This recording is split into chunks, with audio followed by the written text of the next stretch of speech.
Some of the said they have course studies in they have different course studies where they have custody one, custody two. I stayed in one of the course study, and it's a very big course study where they nicknamed Egypt, and it's a very big hall, and they have bed, they have fan, they even have their TV set where you entertain yourself when you feel like, and everything was on set. But then your movement was restricted. My movement was restricted. I can't possibly go out of the gate. Though the movement was the restriction has a limit, because in Kuje, they will open your cell by 9 a.m. in the morning.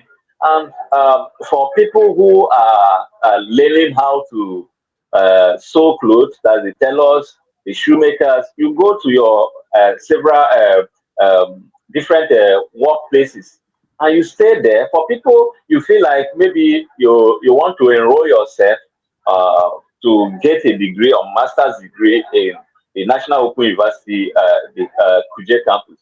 You're free, and it's government sponsored. So one of the things that I also learned is that people who know that their case will keep them longer in Kuje can actually use that period to learn one thing and even change things in their life.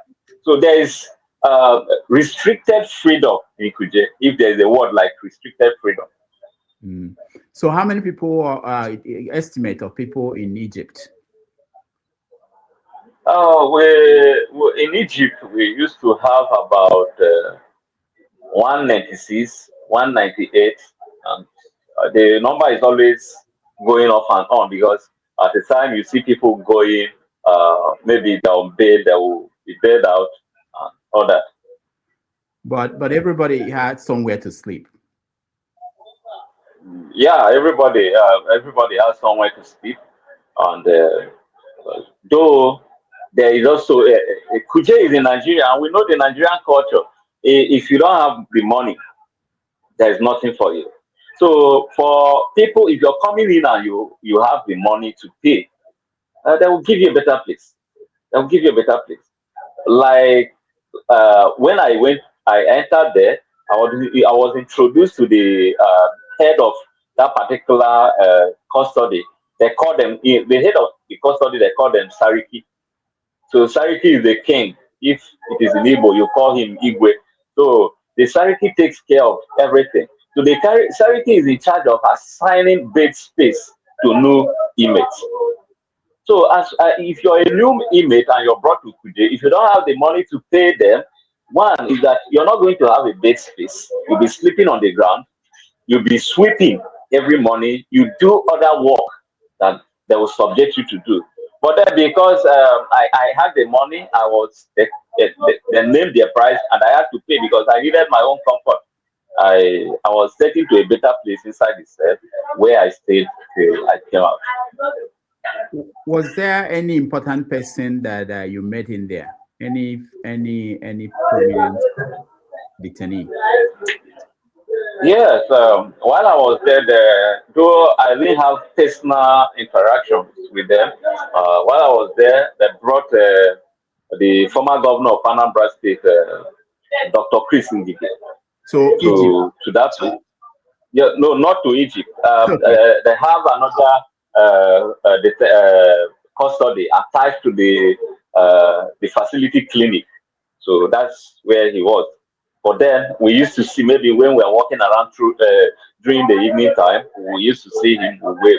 So and the Almighty this CSP Abakiare, I was in charge of the IRC in Abuja, who had been detained there for almost 4 5 years now, and his boys. We used to see them there, and some other prominent people that are inside it.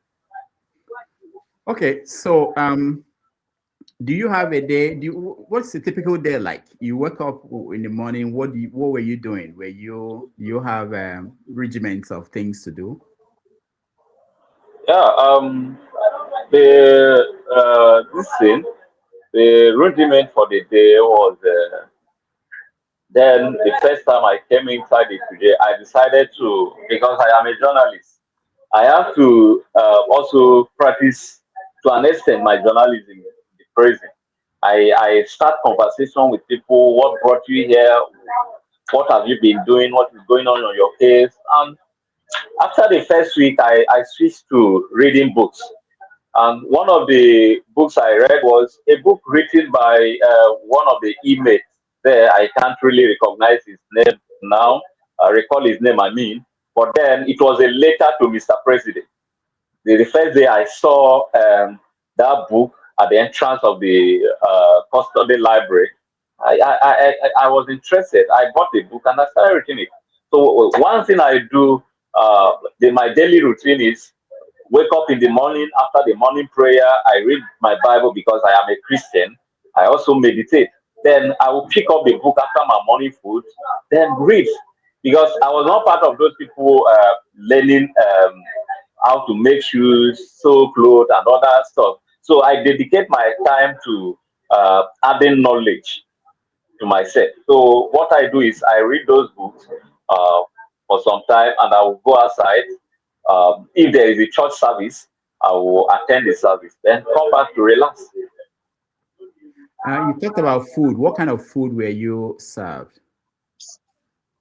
Okay, I can't actually say that was served, because in Kuje is a culture that if you want to eat the government food, you eat.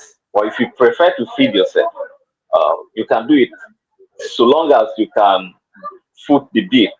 So, but the kind of food I was seeing uh, uh, was not something I can taste.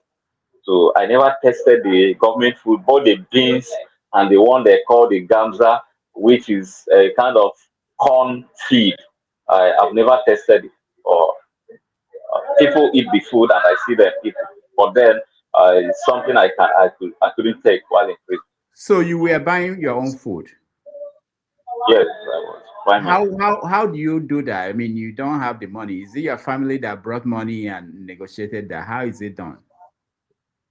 They bring money on a weekend basis to the prison, and inside the prison we have some inmates that their business is cooking. So what they do is on a daily they cook, maybe probably in the morning or in the afternoon. So, but the stuff they use in cooking, I think, is some of the correctional service officers that help them buy it outside. So they cook inside and they sell to some inmates who are willing to buy. So the routine was in the morning they will come and take my plate. The guy that served my food already know that is the only guy I was eating his food from day one till the last day I left with it, because one, he's my brother from a point state, and I have to patronize him. So how much is a meal in Kuje prison, the one you buy for yourself? A meal that costs from 2,000 Nigerian naira. Okay, let's So get back. Go ahead, finish up.